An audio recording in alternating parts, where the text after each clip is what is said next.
பழத்தோட்ட ஊழியங்கள், கர்த்தரருளின ஊழியங்கள்.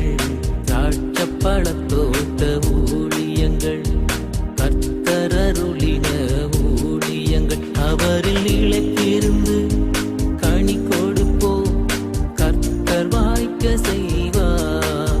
அவரில் இழைத்திருந்து கனி கொடுப்போம், கர்த்தர் வாய்க்க செய்வார்.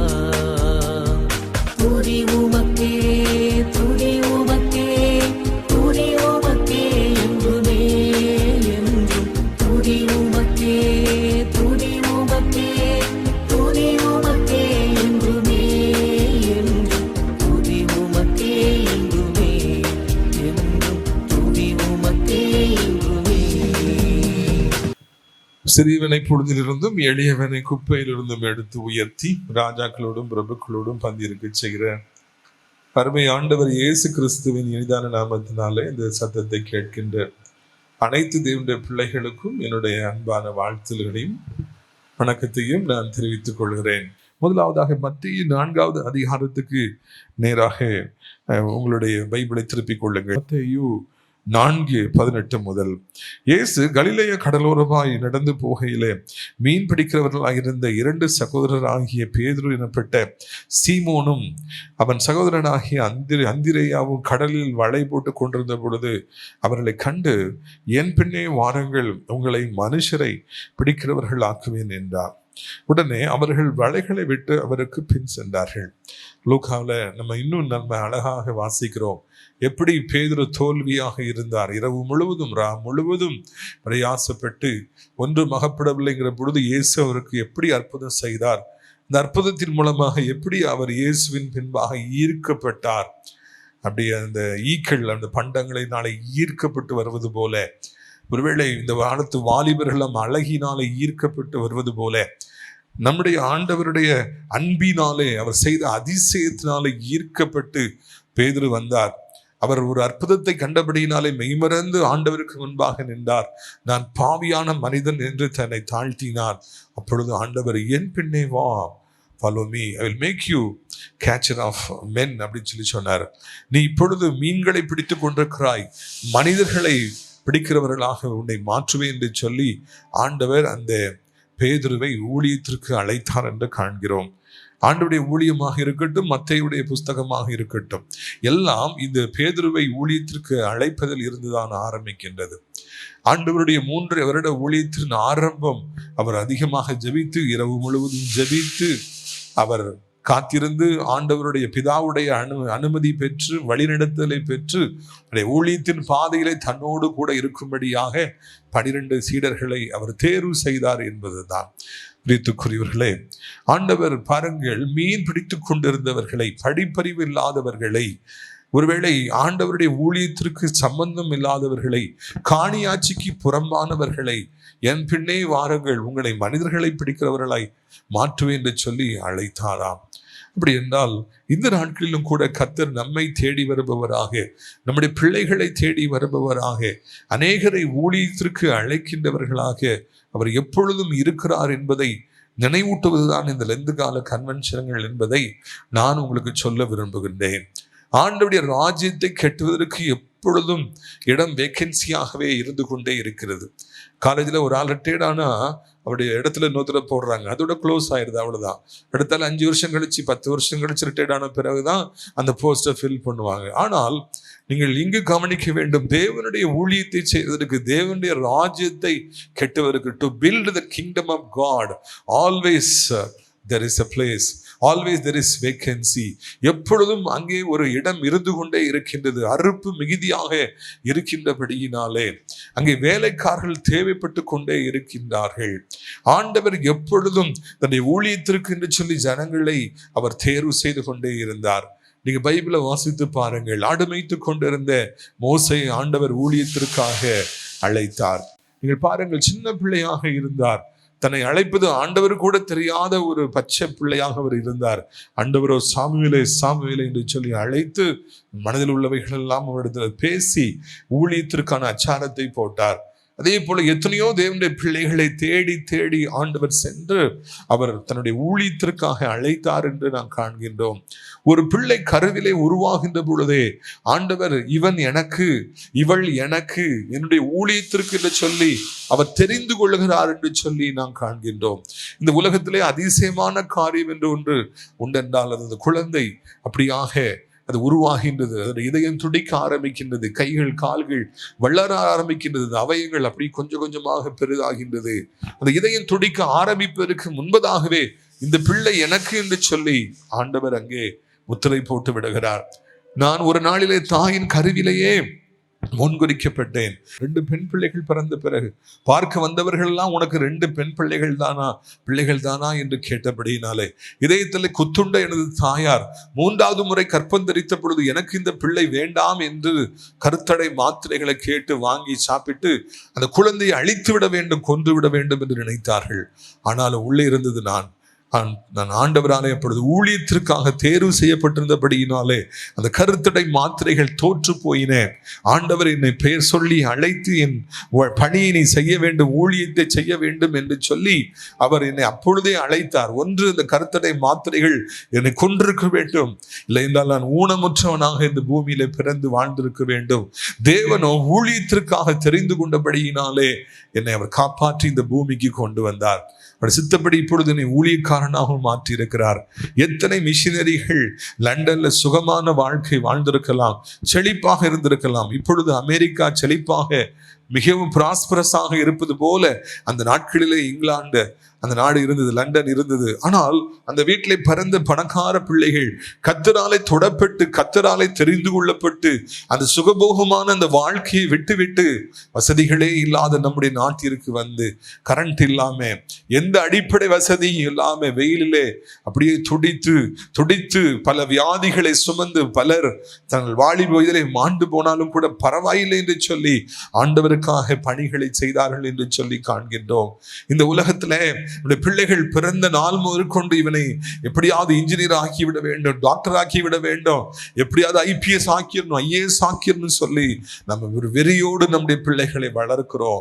நீட் எக்ஸாமுக்காக நம்முடைய பிள்ளைகளை பல லட்சங்கள் செலவழித்து நாம் வருடந்தோறும் அவர்களை பல இடங்களுக்கு அனுப்பி அவர்களை தயார்படுத்துகிறோம். எப்படியாவது நீ டாக்டர் ஆகிறமான்னு சொல்லி சொல்றோம். நல்லது, நம்முடைய பிள்ளைகள் எல்லாரும் இன்றைக்கு உயர்ந்த இடத்துல இருக்கிறபடியினால் தான் தேவனுடைய நாமம் மகிமைப்படுகிறது.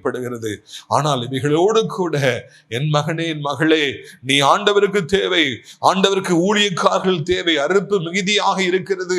இந்த மண்ணிலே எத்தனையோ பேர் ஆண்டவரை தெரியாதபடிக்கு தவறான பாதையிலே அழிவை நோக்கி போய்கொண்டிருக்கின்றார்கள். அவருடைய ஆத்துமா கெட்டு போய் கொண்டிருக்கிறது. நீ அவர்களுக்கு இயேசுவை குறித்து அறிவிக்க வேண்டும். இயேசு நல்லவர், இயேசுவே தெய்வம் என்று நீ அறிவிக்க வேண்டும் என்று சொல்லி அந்த ஆசையை அவர்களுக்கு சின்ன வயதிலிருந்தே விவரம் தெரிந்த நாளிலிருந்தே நாம் ஊட்டி வளர்க்க வேண்டும். நீ என்ன வேலைக்கு சென்றாலும் சரி பரவாயில்லை, அதோடு கூட நீ ஆண்டவருக்கு பணி செய்.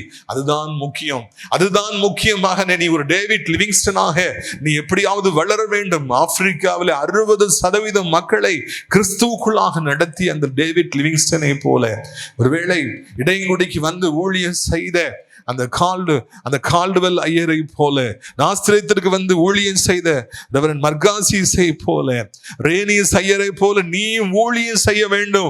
உன் காலங்கள் ஊழியத்திற்காக செலவிடப்பட வேண்டும் என்று சொல்லி ஊழியத்தை குறித்த ஆசைகளை அவர்களுக்கு நாம் ஊட்டி வளர்க்க வேண்டும்.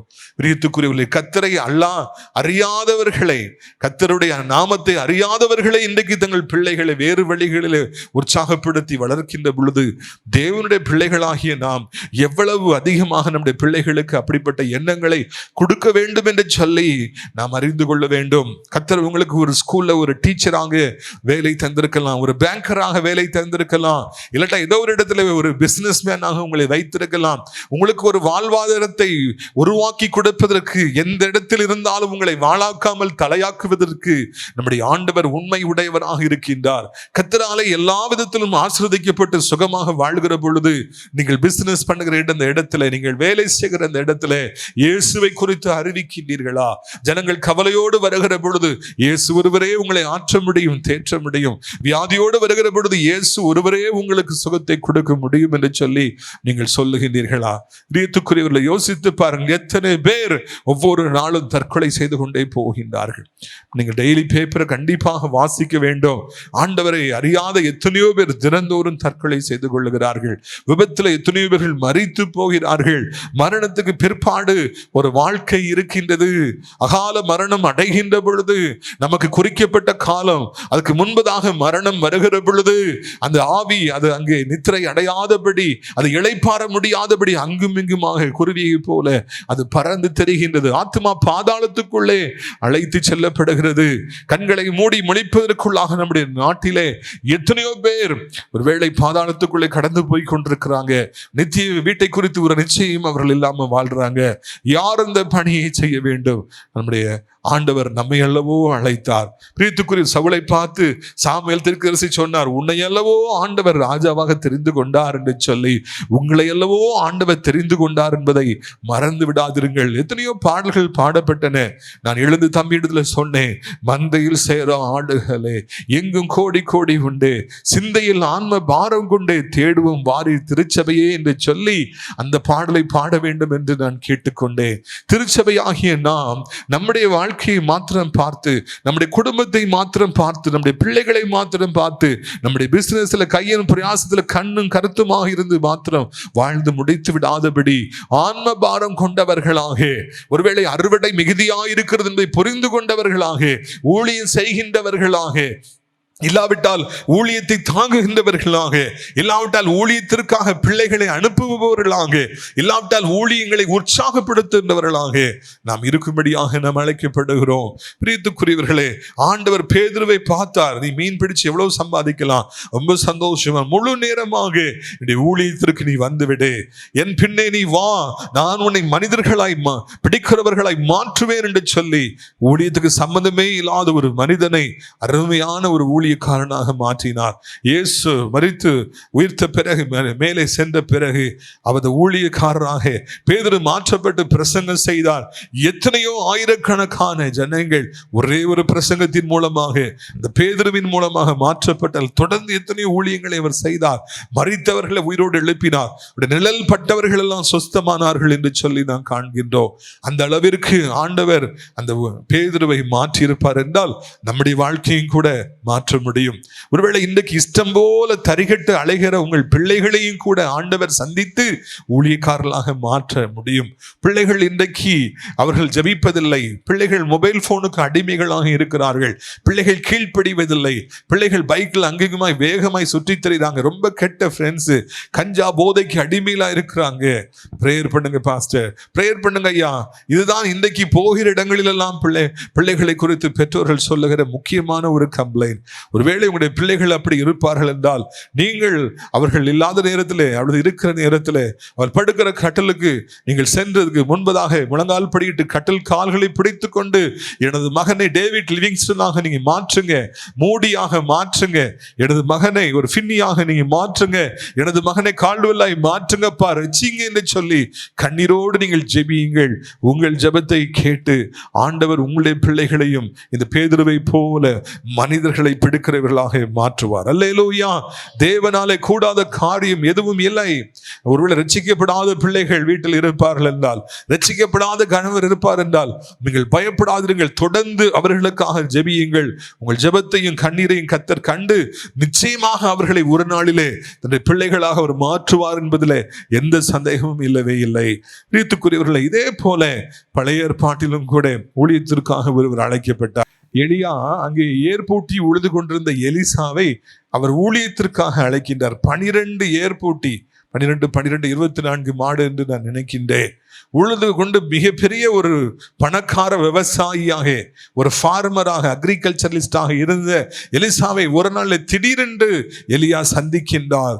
சந்தித்து, நீ ஆண்டவருக்கு தேவை, ஊழியத்திற்கு தேவை என்று ஒரு சால்வையை அணிவிக்கின்றார். உடனடியாக ஒரு ஏர் மாட்டை கொன்று, அந்த 2 மாடுகளை கொன்று அப்படியாக அந்த ஏறு மரத்தை உடைத்து அதை வைத்து தீ போட்டு விருந்து செய்து கொடுத்து விட்டு என் தாய் தகப்பனை பார்த்து விட்டு வருகிறேன், குட் பை சொல்லிவிட்டு வருகிறேன் என்று சொல்லி எலிசா பின்பாக வந்தார் என்று நான் காண்கின்றோம். புதிய ஏற்பாட்டிலே மீன் பிடிக்கிற ஒருவரை ஊழியத்திற்காக ஆண்டவர் அழைத்தார். பழைய ஏற்பாட்டிலே விவசாயியாக ஊழியத்திற்கு சம்மந்தமே இல்லாமல் இருந்த ஒரு நபரை ஆண்டவர் அங்கே எலியா மூலமாக வா என்று சொல்லி அழைத்தார் என்று காண்கின்றோம். யாரைத்தான் ஊழியத்திற்கு தெரிந்து கொள்ளுவார் என்று நாம் புரிந்து கொள்ளவே முடியாது. இவன் தான் ஊழியத்திற்கு சொல்லவே முடியாது. அங்கே ஈசா எனப்பட்ட மனிதன் என்னுடைய மூத்த மகன் தான் இஸ்ரவேலுக்கு ராஜா, இல்லை என்றால் இரண்டாவது மகன் தான் ராஜா, மூன்றாவது மகன் தான் ராஜா என்று அவராகவே நினைத்தார். ஆண்டவர் அவர் நினைத்த யாரையும் தெரிந்து கொள்ளாதபடி தள்ளப்பட்டிருந்த தாவீதை தலைக்கு மூளைக்கல்லாக்கினார் என்று சொல்லி நாம் இந்த வேதத்தில் பைபிளில் நம்ம வாசிக்கின்றோம். பிரியத்துக்குரியவர்களே, ஆண்டவர் என் பிள்ளையா ஊழியத்துக்கு தெரிந்து கொள்வார் என்று நீங்க நினைக்கலாம். அந்த அளவுக்கு இன்றைக்கு ஒரு சேட்டைக்காரனாக இருக்கலாம், அந்த அளவுக்கு அநேகரை கண்ணீரிட வைக்கிற ஒரு பிள்ளையாக இருக்கலாம். ஆனாலும் கூட அப்படிப்பட்டவர்களையும் கூட கர்த்தர் ஊழியத்திற்காக தெரிந்து கொள்ளுவார் என்பதை நீங்கள் மறவாதிருங்கள். யாரையும் ஒன்னுத்துக்கு ஆக மாட்டான், விளங்க மாட்டான்னு சொல்லி ஒரு முடிவுக்கு வராதிங்க. நீ தூரப்போ என்று சொல்லி சொல்லாதிருங்க. ஒருவேளை அவர்கள் மேலே பெரிய திட்டங்கள் இருக்கலாம், ஒருவேளை ஆண்டவர் நாளைக்கு அவர்களை சந்திக்கலாம், பெரிய ஊழியக்காரர்களாக மாற்றலாம் என்பதை நீங்கள் மறந்துவிடக் கூடாது என்று உங்களை அன்போடு அழைக்கின்றேன். பாருங்கள், புதிய ஏற்பாட்டு காலத்தில் தேவாதி தேவன் இறங்கி வந்த பொழுது என் பின்னே வா என்று ஊழியத்திற்கு அழைத்தார். பல ஆயிரக்கணக்கான வருடங்களுக்கு முன்பு பழைய ஏற்பாட்டு காலத்தில் எலியா எனப்பட்ட வல்லமையான தீர்க்கதரிசி என் காலத்திற்கு பின்னே ஒரு ஊழியக்காரன் தேவை என்று சொல்லி ஆண்டவரிடத்தில் கேட்டு அங்கு எலிசாவை தேடி சென்று ஊழியத்திற்கு வா என்று அழைத்தார். அப்படி என்றால் ஆயிரம் வருடங்களாக இந்த பூமி உருண்டு கொண்டே இருந்தாலும் அந்த ஊழியக்காரர்களுக்கான தேவை அது வந்து கொண்டே இருந்தது என்று சொல்லி காண்கின்றோம். ஒவ்வொரு காலகட்டத்திலும் ஒவ்வொருவரையும் ஆண்டவர் ஊழியக்காரர்களாக, தீர்க்கதரிசிகளாக, ராஜாக்களாக எழுப்பினார் என்று சொல்லி நாம் காண்கின்றோம். இவர் இந்த நாளிலும் கூட அப்படி நம்ம மத்தியிலும் கூட ஊழியக்காரர்களை தேடுகின்றவர்களாக ஆண்டவர் இருக்கிறார் என்று சொல்லி நாம் அறிந்து கொள்ள வேண்டும். இந்த முதல் பகுதியிலே நாம் காண்கிற காரியம், ஊழியத்திற்கான தேவை இருக்கிறபடியினாலே நாம் நம்மையும் நம்முடைய பிள்ளைகளையும் ஊழியத்திற்காக அர்ப்பணிக்க வேண்டும். அப்பொழுது ஆண்டவர் அவர் பெரிய காரியங்களை நிச்சயமாக அவர் செய்வார் என்பதில் எந்த விதமான சந்தேகமும் நமக்கு இல்லை. இரண்டாவதாக நான் காண்கின்ற காரியம், லூக்கா 23வது அதிகாரத்திற்கு நேராக உங்கள் பைபிளை திருப்பிக் கொள்ளுங்கள். லூக்கா 22வது அதிகாரம் பாருங்கள். அதில் 42வது வசனத்திலிருந்து நான் வாசிக்க விரும்புகிறேன். லூக்கா 22:42 முதல், பிதாவே உமக்கு சித்தமானால் இந்த பாத்திரம் என்னை விட்டு நீங்கும்படி செய்யும், ஆயினும் என்னுடைய சித்தத்தின்படி அல்ல உம்முடைய சித்தத்தின்படி ஆக கடவது என்று ஜெபம் பண்ணினார். அப்பொழுது வானத்திலிருந்து ஒரு தூதன் தோன்றி அவரை பலப்படுத்தினான். அவர் மிகவும் வியாகுலப்பட்டு அதிக ஊக்கத்தோடு ஜெபம் பண்ணினார். அவருடைய வேர்வை இரத்தத்தின் பெருந்துளிகளாய் தரையிலே விழுந்தது. அல்லேலூயா, அல்லேலூயா. நீங்கள் இங்கே பார்க்க வேண்டும், ஆண்டவர் கெத்செமனேயிலே அவருடைய மரண வேலை நெருங்கிவிட்டது, சிலுவையில் அடிக்கப்படுகிற நேரம் நெருங்கிவிட்டது என்பதை அறிந்து அவர் அங்கே அதற்கு ஆயத்தப்படும்படியாக கெத்செமனேக்கு கடந்து போனார் என்று சொல்லி பார்க்கின்றோம். சிலுவையில அடிக்கப்பட முன்பாக இந்த மனுக்குலத்தின் பாவங்களையும் வியாதிகளையும் சாபங்களையும் தோஷங்களையும் சுமந்து தீர்ப்பதற்கு முன்பதாக நான் அதற்கான ஆயத்தத்தை நான் செய்ய வேண்டும், அதற்கான பலனை நான் பெற்றுக்கொள்ள வேண்டும் என்று சொல்லி கெத்செமனே நோக்கி ஆண்டவர் ஓடினார். அங்கே அவர் முழங்கால் படியிட்டு பலத்த சத்தத்தோடு கூட பிதாவிடத்திலே அவர் விண்ணப்பம் பண்ணுகிறார். அந்த கெத்செமனேயை நீங்கள் அடிக்கடி தியானிக்க வேண்டும். ஏனென்றால் நம்முடைய ஆவிக்குரிய வாழ்க்கையின் பலன், நம்முடைய ஜெப வாழ்க்கையின் பலன் அங்குதான் ஆரம்பிக்கிறது, அங்குதான் இருக்கிறது என்பதை நான் உங்களுக்கு நினைவூட்ட விரும்புகிறேன். அதிக வியாகுலத்தோடு அவர் ஜெபிக்கிறார். சில மணி நேரங்கள் அங்கே அவர் ஜெபித்துக் கொண்டே இருக்கிறார். பலத்த சத்தத்தோடு ஜெபிக்கிறார், மிகுந்த வியாகுலத்தோடு போராடி ஜெபிக்கின்றார். அப்படி ஜெபித்த பொழுது அந்த நரம்புகள் எல்லாம் வெடித்து இரத்தத்தின் வேர்வையாய் பெருந்துளிகளாய் இந்த பூமியிலே விழுந்தன என்று சொல்லி நாம் காண்கின்றோம்.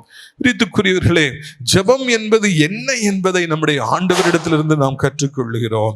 நம்முடைய வாழ்க்கையிலும் கூட நாம் ஜெபிக்கின்றவர்களாக நாம் இருக்கின்றோமா என்பதை முதலாவது நாம் சிந்தித்து பார்க்க வேண்டும். ஏனென்றால் ஜெபம் என்பது நம்முடைய வாழ்க்கையின் உயிர் நாடியாக இருக்கின்றது. நிறைய பேர் வாழ்க்கையில என்னன்னாலும் செய்வாங்க, ஆலயத்துக்கு வருவாங்க, பைபிள் வாசிப்பாங்க, இல்லைன்னா ஊழியக்காரர்களை உற்சாகப்படுத்துவாங்க, நிறைய காரியங்களை செய்வாங்க. ஆனால் ஜெபிப்பது என்கிற அந்த அனுபவம் உடைய வாழ்க்கையில இல்லாமலேயே இருக்கும். நிறைய பேர் எனக்கு தெரியும் ஊழியம் செய்யறாங்க, ஆனால் தனி ஜெபம் எவ்வளவு நேரம் செய்றீங்க, உங்களுக்கும் ஆண்டவருக்கும் இடையில உள்ள அந்யோன்யம் என்ன என்று கேட்டால் அங்கு ஒரு சரியான பதிலே இருக்காது.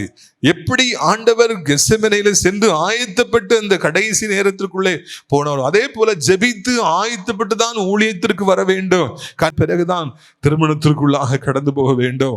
ஒருவேளை அப்படி ஆயத்தம் இல்லாதபடிக்கு இன்றைக்கு அநேக திருமணத்துக்குள்ளே போவதையும், அங்கே அந்த திருமண விழா நடக்கிற பொழுது அநேகருக்கு சாராயத்தை, மதுபானங்களை தாராளமாய் வாங்கி கொடுத்து அவர்கள் வெறித்தனமாக குடித்து விட்டு ஆட்டம் போடுவதையும், அந்த இடமே பார்ப்பதற்கு அலங்கோலமாக அருவருப்பாக இருப்பதையும் காண்கிறோம். திருமண வீட்டிலே இப்படி போட்டு குடித்து விட்டு அலங்கோலமாக அந்த இடத்துல வெறித்தனமாய் ஆடுகிற பொழுது அந்த திருமணம் ஆசீர்வாதமாக இருக்குமா? இருக்கவே இருக்காது. ஆனால் நாம் ஜெபித்து ஆயத்தப்பட்டு பரிசுத்தவான்களை வரவழைத்து, குருவானவர்களை வரவழைத்து திருமணத்துக்குள்ளே போகும் என்றால் அந்த திருமண வாழ்க்கை ஆசீர்வாதமாக இருக்கும். வீடை கட்டி, நாம் பெரிய வீடை, நம்முடைய கனவு வீட்டை கட்டி குடியிருக்க போவதற்கு முன்பதாக ஜெபித்து, ஊழியக்காரர்களை அழைத்து ஜெபித்து ஆயத்தப்பட்டு அந்த வீட்டுக்குள்ளே காலடி எடுத்து வைக்க வேண்டும். எதுவாக வேண்டும் என்றாலும் இருக்கட்டும், ஜெபித்த பின்புதான் அதற்குள்ளே நாம் கடந்து போக வேண்டும். அதைத்தான் ஆண்டவர் நமக்கு கற்றுக் கொடுக்கிறார். ஒவ்வொரு நாளும் ஜெபித்த பிறகுதான் நம்முடைய ரூமை விட்டு நம்ம வெளியே வர வேண்டும். அதன் பிறகுதான் நம்முடைய வேலைக்கு செல்ல வேண்டும், படிப்பதற்கு செல்ல வேண்டும், பணிக்கு செல்ல வேண்டும். ஜெபம் இல்லாதபடிக்கு எந்திரிச்சு வேகமாய் ஓடி வருவோம் என்றால் நாம் தடுமாறி கீழே விழுவோம் என்பதில் சந்தேகமே இல்லை. ஜெபம் நம்மை பாதுகாக்கும், ஜெபம் நம்மை ஆயத்தப்படுத்தும், ஜெபம் நமக்கு பரத்திலிருந்து ஒத்தாசையை கொண்டு வரும், ஜெபம் நமக்கு ஞானத்தை கொண்டு வரும், ஜெபம் நம்முடைய நாக்கில் உள்ள கட்டுகளை அறுத்துவிடும், ஜெபம் நம்மை விசேஷித்தமானவர்களை மாற்றும், ஜெபம் பரிசுத்த ஆவியானவருடைய கிருபைகளை நமக்கு பெற்றுக் கொடுக்கும், ஜெபம் நம்மை வாழ்க்கையில மழையும் தள்ளிவிடத்தக்கதான வல்லமையும் நமக்கு தரும் என்பதை நீங்கள் மறந்து போக கூடாது. ஆண்டவர்கிட்ட போய் ஆண்டவர் வந்து பிதாட்ட போய் 2 முறை ஜெபிக்கிறார். உமக்கு சித்தம் என்றால் இந்த பாத்திரம் என்னை விட்டு விலகட்டும் என்று சொல்லி, பதில் இல்லை. எனக்குத்தானே என் மகனே உன்னை பூமிக்கு நான் அனுப்பினேன், நீயோ நான் சிலுவைக்கு செல்ல மாட்டேன் என்று ஜெபிக்கிறாயே என்று பிதா மௌனமாக இருக்கிறார். அப்பொழுது 3வது முறையாக ஆண்டவர் சொல்றாரு, ஒருவேளை இந்த பாத்திரத்தை நான் குடிச்சாதான் என்னை விட்டு போகும்னா நான் ஒப்பு கொடுக்கிறேன், சிலுவைக்கு நீ ஒப்பு கொடுக்கிறேன் என்று சொல்லி ஜெபித்தார். அப்பொழுது உடனடியாக ஒரு பெரிய தைரியம், உடனடியாக பிதாவிடத்திலிருந்து ஒரு தூதன் இறங்கி வந்தான், ஆண்டவரை பலப்படுத்தினான் என்று சொல்லி காண்கின்றோம். நிறைவாக ஜெபத்தை செய்த பிறகுதான் கெத்செமனே விட்டு எழும்பினார். வாங்க எந்திங்க, தூங்குனது போதும், அது வந்து விட்டான், நான் ஆயத்தமாகி விட்டேன் என்று போனார்.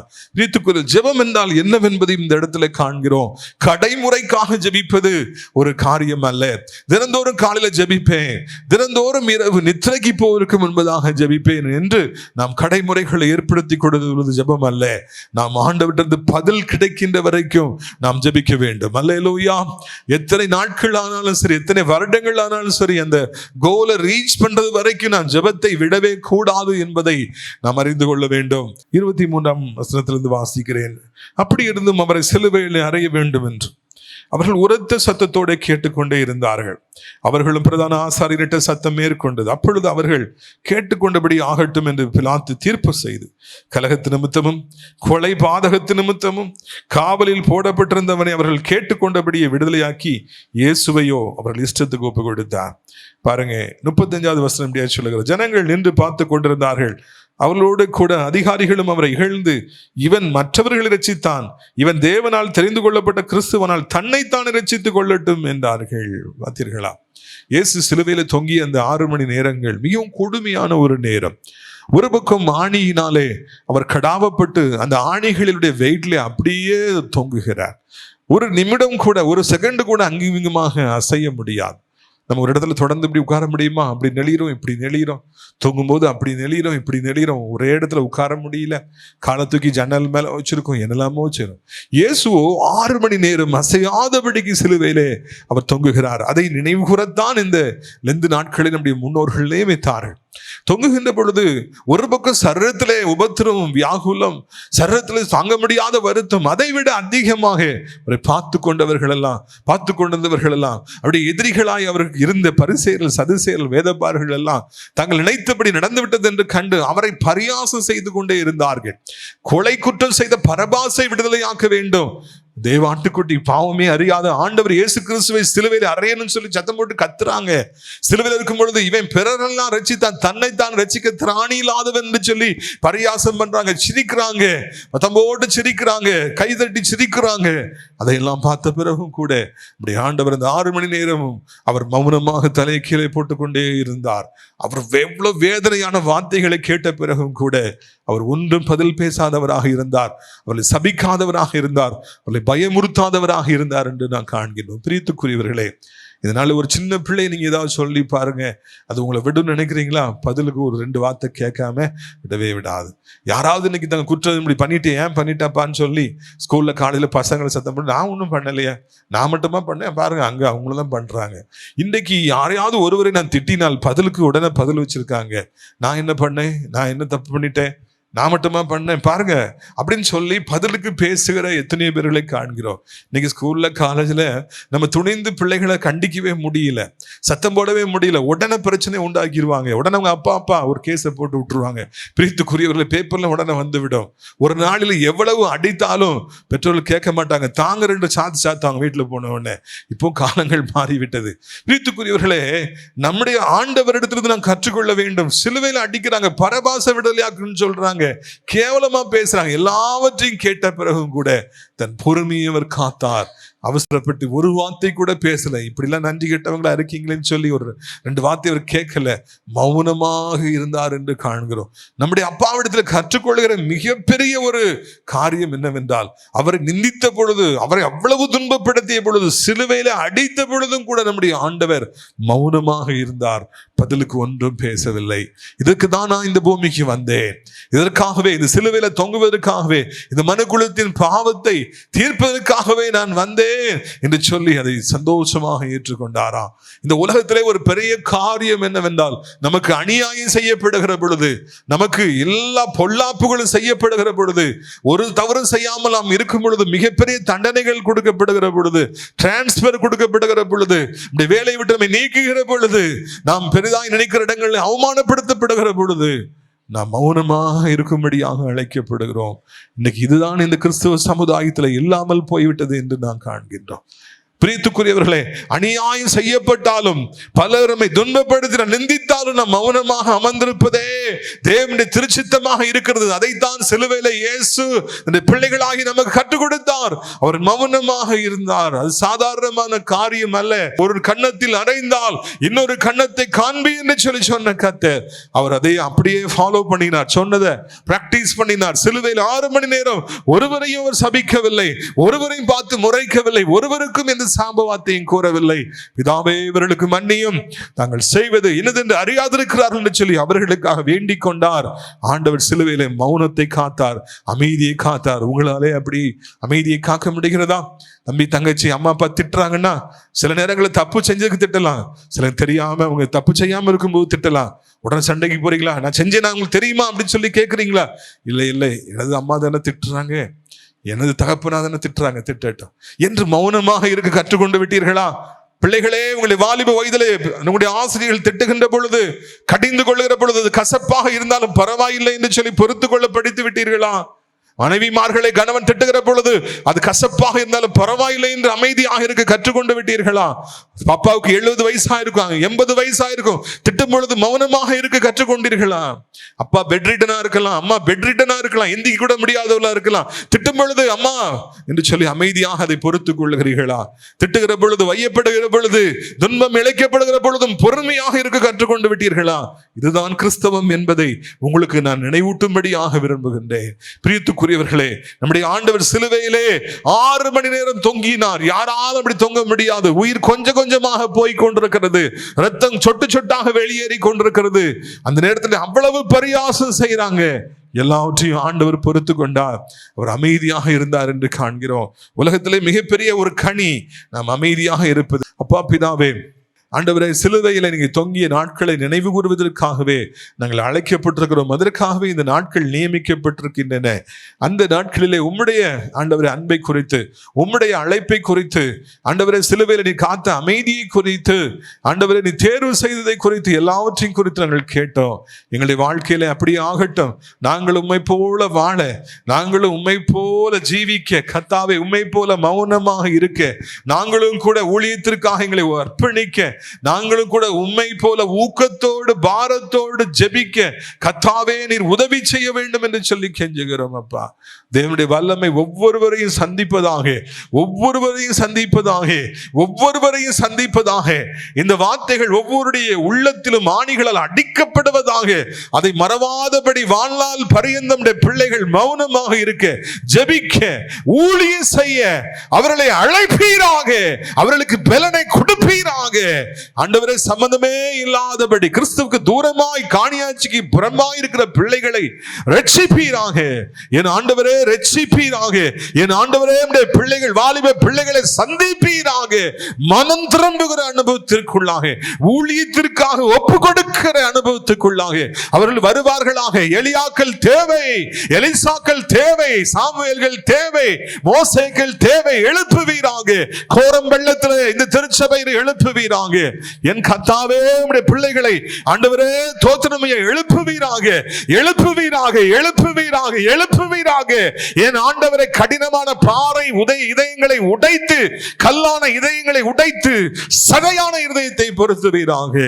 ஆண்டவரே, பிற காரியங்களை மறந்து உம்மை பின்பற்ற உதவி செய்வீராக. கிருபை தாங்குவதாக. இயேசுவின் மூலமே ஜெபிக்கிறோம் பிதாவே. நம்முடைய ஆண்டவராகிய இயேசு கிறிஸ்துவுடைய கிருபையும் பிதாவாகிய தேவனுடைய அன்பும் பரிசுத்த ஆவியானவருடைய ஐக்கியமும் சமாதானமும் வழி நடத்துதலும் ஆசீர்வாதமும் நம்ம ஒவ்வொருவருக்குள்ளாக இன்றும் என்றும் சதா காலங்களிலும் நிலைத்திருக்க கடவது. இணைந்து சொல்லுவோம். என் ஆத்துமாவே கர்த்தரை சோஸ்தரி, என் முழு உள்ளமே பரிசுத்த நாமத்தை சோஸ்தரி. என் ஆத்துமாவே கர்த்தரை சோஸ்தரி, கர்த்தர் செய்த சகல உபகாரங்களையும் மறவாதே. ஆமேன். கர்த்தர் உங்களோடு இருப்பாராக. தெய்வ சமாதானத்தோட சென்று வருவோம். எல்லாருக்கும்